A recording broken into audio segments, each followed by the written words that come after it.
Narito tayo ngayon upang matunghayan ang talaga ng mga nag-iinit, nagbabaga at napaka-trending na latest issue ni Ate Erica. Ang issue nga na ito ay issue sa pagitan ni Ate Erica pati na rin ang away laban sa kanyang pamilya.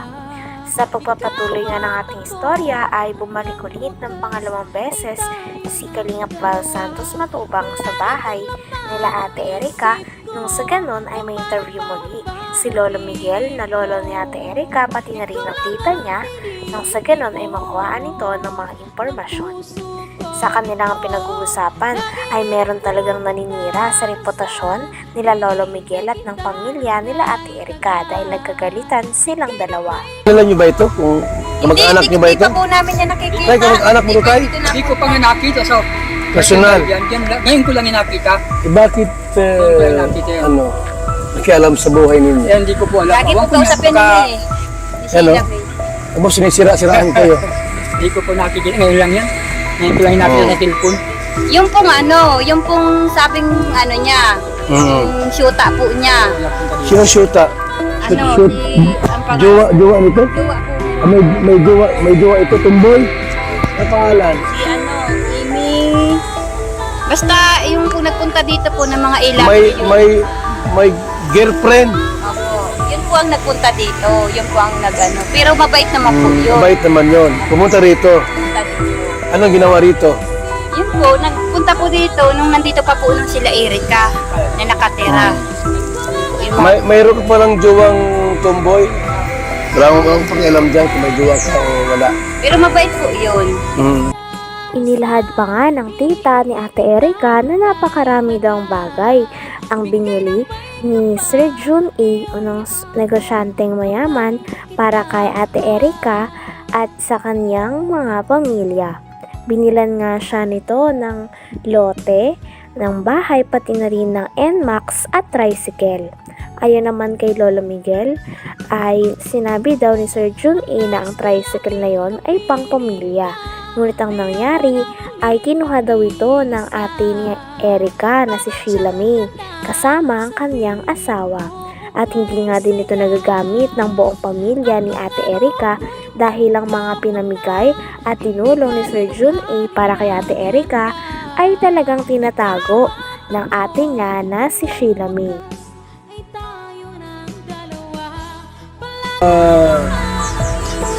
Sinong pira yung ginamit?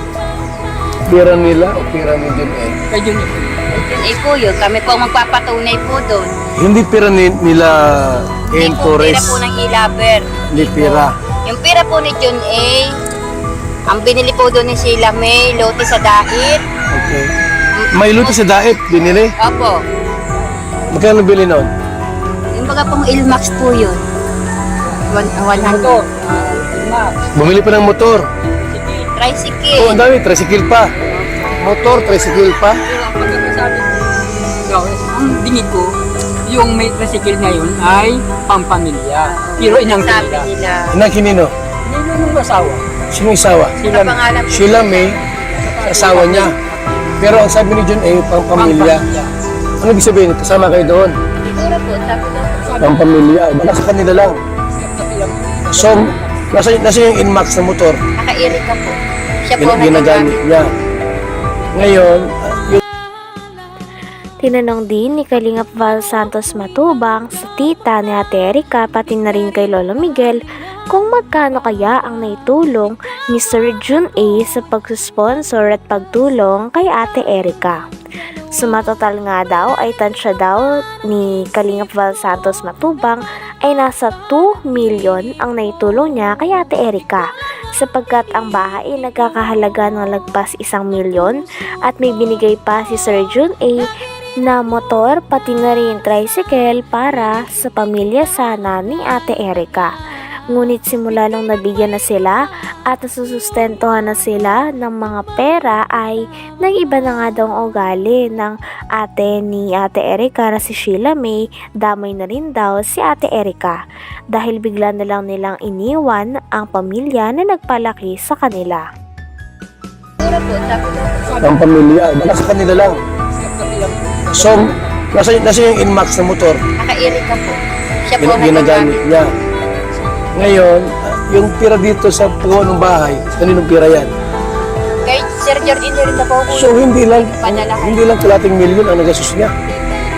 Hindi po pala Malaki. malaki yun. Mahigit pang 1 million yun.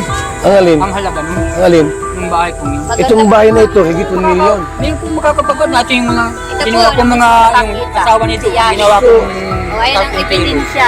So tayo, kung tutusin, kung pintahin lahat, ba't na mga 2 milyon ang pirang binitiwan ni Sila na John A? nagpaganda. Baka higit hanggang loob ng bahay. Hindi, kasi may Inmax pa. May motor, sidecar, may lupa pa sa dait. Grabe, mayaman si John A pala, no? Kaya nga po sabi ko po, tumigil kayo kung ayaw ninyong malaman ang katotohanan ng mga tao na binabaliktad ninyo sa amin na wala naman kami. Pinaparatangan din si Lolo Miguel na siya daw ang kumukuha ng pera dahil siya daw ang inuutusan o pinapakausapan na bumili ng mga gamit sa loob ng bahay na pinagawa ni Sir John A para kay Ate Erica sa kanyang pamilya. Ngunit kiit naman ni Lolo Miguel ay wala naman daw napupunta sa kanya sapagkat pinapabili lang daw siya, at kapag pinabili daw siya ng gamit ay binibili niya naman daw talaga ng walang labis at walang kulang. Talagang ang source ng pera ay nanggagaling kay Sheila May na ate ni Ate Erica dahil sa kanya daw nagpapadala at siya ang kumakausap kay Sir John A. Sabi pa nga ni Kalingap Val Santos Matubang ay may tuturing talaga na parang buhay prinsesa si Sheila May dahil may mga taga-utos ito. Kaya ito, ayaw ko naman po na parang daldal ko, tapos yung pala, tama si N. Tunyakay Torres, yan o. Hindi namin yung kilala. Eh, Lolo Migs, ano kaya yung topic natin dito? Diba, pera at ikaw ang may hawak yung pera, hindi si May. Dahil kayo ang bumili ng gamit. I have some evidence of what happened from the start. Yung pirang yun, ibinibigay lang sa akin para bumili ako ng mga mga gagamitan sa bahay. Pero nasa kanya ang pira, siya ang na-withdraw. Siya ang uli-uli mag-asawa sa dait. Doon na sila natutulog. Doon sila natulog. Pag makain sila at hindi gusto ng ulam dito, doon sila nakain sa dait. Sino? Yung sila? Mag-asawa. Sila May. Sila May, yung takdo. Buhay ray na. Uy, ray na nga. Nangyayari. Ano? Talaga. At uuwi yan dito, ni isang mansanas, hindi man lang bigyan yung apo. Grabe naman. Ayun. Kaya po, kasi nungalingan po yung sinasabi po niya ni Amy Torres. Alam ko po na Talagang parang tinatakot pa nga ang lolo pati na rin ang tita ni Erica ng mga taong galit sa kanila na kampi kila Ate Erica. Sinasabihan pa nga sila ng mga gutom na aso at pinakuha pa nga ni Kalingap Val Santos Matubang ang pruweba ng tita ni Ate Erica na lagi daw silang pinagbabantaan. Sabi nga din ni Kalingap Val Santos Matubang ay hindi na maganda ang nangyayari dahil may mga pagbabanta na nga daw, nakakasuhan sila at marami pang paninirang puri ang sinasabi sa pamilya ni Ate Erica. Mansanas, hindi man lang bigyan yung apo. Grabe naman. Ayun. kaya po, kasi nungalingan po yung sinasabi po niya ni Amy Torres. Alam ko po na lagi yan kausap po ni May, magdamag-damag, magkausap po yan lagi dyan po sa kwarto. Yan po lagi ang magkausap. Saka si Sheila May. Umpisa pa po nung hindi pa po lumilitaw si Sir John A, magkausap na po yan. Hanggang dumating si Sir John A, sila na po lagi ang magkausap hanggang ngayon. Sila po ang laging mag-uusap. Nasa likod po si Sheila May kay Amy Torres. Siya po yung nagbibigay yata po ng update. Okay. Kaya kumakalat. Bibigyan ng mga salita para kumalat sa kanila. Parang tinatakot pa kayo ah. Nandiyan po yung si Kuya Bal yung yung text nila na kami, gutom na aso. Nandiyan. Kunin mo daw. Tingnan natin. Kunin mo daw para mapagyan natin yung sinasabi nila.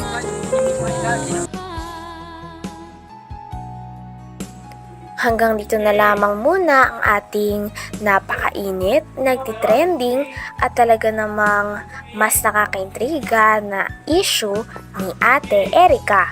Maraming salamat sa inyong panonood. Hanggang sa muli. Bye!